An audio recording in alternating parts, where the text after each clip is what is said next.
talked about how driving is a social development for teenagers, how driving is a central part in their lives, and how stereotyping teenagers is an incorrect thing to do.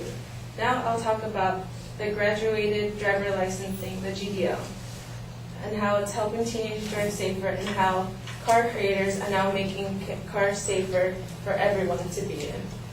The GDL has 3 stages. The first stage requires new drivers to drive while supervised. The second, it has restrictions to the hours a teenager may drive along with how many passengers they can have in their car. The final stage is getting their actual license. According to the Executive Office of Public Safety, they say, restricting young drivers driving hours late at night has proven very effective in reducing the fatality rates. And they also say reductions in crashes range from the 5 to 60% worldwide. Parents do approve of this system because they say that it works for them and that it does show their young teenagers responsibility. Another reason why we should keep the driving age as it is because new cars that are coming out are now being made safer so adults and young teenagers will feel safe while driving them. There are many different cars that have come out with special features.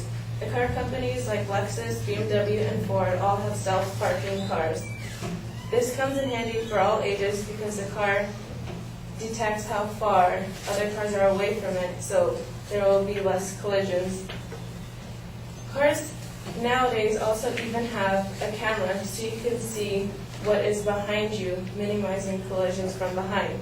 And the car, when you back up, it beats slower or faster depending on how close you are to an object.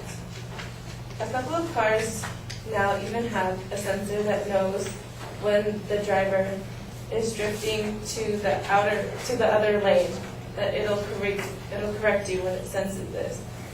The Metro West Daily News wrote an article about the new Ford cars that are coming out. The article says the Ford cars have a new feature that lets parents prevent the car from going any faster than 80 miles per hour, limiting the stereo volume and subject to a persisting chiming noise if the driver exceeds speeds or the volume. Ford did a survey about their new features and got results back saying only 30% objected if it led to greater driving privileges. So teenagers are willing to go through with the limitations as long as we still have the opportunity to drive. Therefore, making young teenage drivers safe. Having cutoff limits would make teenage drivers safe because they'll be more aware of what they're doing. So in conclusion, there are many things that society is doing so teenagers can be safe while they're out on the road. And for this reason, along with everything else, we should keep the driving age at 16.